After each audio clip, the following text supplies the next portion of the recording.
Well, there you go, the sea. And look at all the seaweed here in the bottom. This is a great seaweeds like this that flushes in. It's great for these plants here. See all the seaweed in the bottom there? This is actually sand, but it's difficult to see because of all the seaweed. Different plants that grows on the sand. This is one of these plants that's rich in C vitamin that prevents you from getting scurvy. That Vikings used to eat a lot of when they went on these crusades to forage and murder and rape. Now we just eat them for their deliciousness. All these beach plants. The one with the little pink flower, purple flower, is a beach pea. It grows in sand. It tastes extraordinary pea with a salinity to it. We take beach rocks and beach water and freeze it, and put all these beach plants in. There's, for instance, also beach mustard there, which really tastes like mustard. Sweet shrimps that are creamy and delicious. We add a very, very simple vinaigrette on our low-fat cream with dill oil. And then this is young seasoned urchin, where they're not completely developed inside, and we take all the juice from within, and the small developed urchins, and we freeze it and grate it. And that's, you know, an incorporation of all the things, the elements that's right there next to each other. So, you see the asparagus field. You see there's an asparagus right there. And look behind the asparagus field. You see that green branch there? That's spruce. This asparagus field where they're covered in spruce, or they're surrounded by spruce. And one thing that's very interesting fact is that not a lot of people know, or chefs know, that white asparagus grow in soil. People think it's just a white asparagus that just, you know, grow. Let's start it again. Just want you to notice this, because this is how this dish started. We went there, we took the asparagus, and then we looked around, and it was spring. The spruce is shooting, and we decided, well, let's go home and cook spruce and asparagus together. You know, that became the inspiration for the dish. So what we do is that we take the green asparagus and we grill them. While they're hot and grilled, we juice them. This results in one of the most delicious sauces I know, and it's completely vegetarian. You know, there's no meat to it, light, but the grilling of it just transforms it. So we take the white asparagus and we tie them around the branch, one by one, and then we grill that as well. What happens is that the essential oils and the resins of these spruce, they infuses into the asparagus, which for me is perfect with this very, very sweet and juicy vegetable. As well, the spruce are shooting, so we pick the small tips.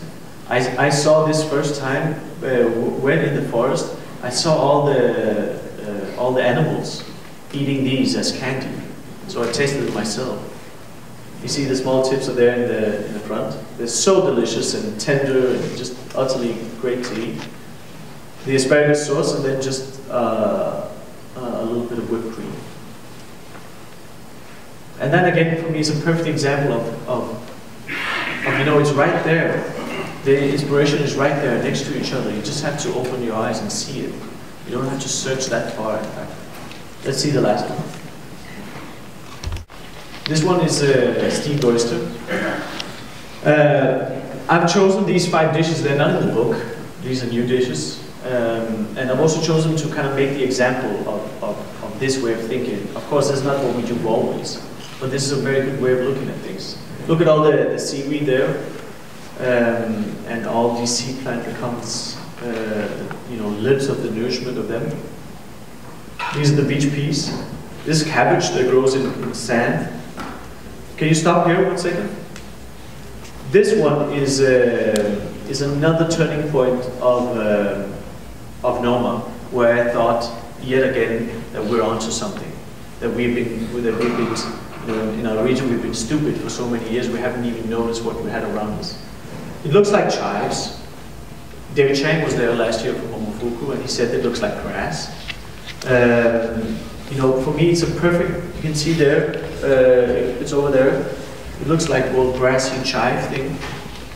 And when I first saw it, and you can also see all the seaweed, the black seaweed that it lives on. When I first found this product here, I'd never in my life heard about it before. I just thought that it looked delicious. As you know, once you start going into nature, you start having an eye for what looks edible and what doesn't. You know, you can even smell it on these very bitter greens and some flowers that they're not going to be good. This one looked like a succulent, really juicy, had a nice crack to it when you just snapped it, and I tasted it. It's many years ago, just 2 years after we opened Noma, or a year even. I tasted it, and it had a crunch. You were chewing, wonderful texture, and you know the salinity, of course, because it's right there on the sea. And then the flavor started coming into your mouth, slowly, slowly. You found the flavor of coriander or cilantro. What do you call it in Canada? Coriander? And it's called sea arrowgrass. They have it in Maine as well, so I'm sure you have it here on the coast. You should know that once it's flowered, it doesn't taste of coriander anymore. But it was a pure flavor of coriander. And you know, here I was thinking that coriander was a product belonging somewhere halfway across the world, and it was right in front of us. In fact, I grew up in that area all my life, right next to the coriander, not even knowing about it. And that was such a big, surprise and learning curve that things are out there to be discovered. There's much more than we know about. We just really have to reconnect with that type of cooking and that type of nature again. And if we allow ourselves that, then there's discoveries, and as a chef you will see a product range that just grows year by year. And it's quite satisfying that you have so many things to cook with. So, you know, an ingredient like that, if you want to, you can blend it with a bit of oil, or you know, you can blend it into sauce. You can keep it raw. You can put it over your shrimps. You know, it's just, you can use it for anything, really. It's just a gift to get something like this. Let's continue. So these are native oysters. They're quite big. They're 7-8 years old when we get them. They're very meaty and quite large. So we take this pot and we put beach rocks and seaweeds and old shells in there, and we also put seawater in it. And then we have this oyster that we sprinkle with first horseradish, and then we sprinkle with capers from unripe elderberries that's been salted for 3 months and then put into vinegar. Something that we do a lot to have it through winter. There's a bit of the beach cabbage, a few of the scurvy flowers. We also put some of the sweet beach flowers on there. And then we close it, the oyster again, and put it into the pot, and we steam it for 4 minutes. And you know, the guests serve the pot. They open themselves, and out comes a steam of hot seawater with all the seaweeds incorporating.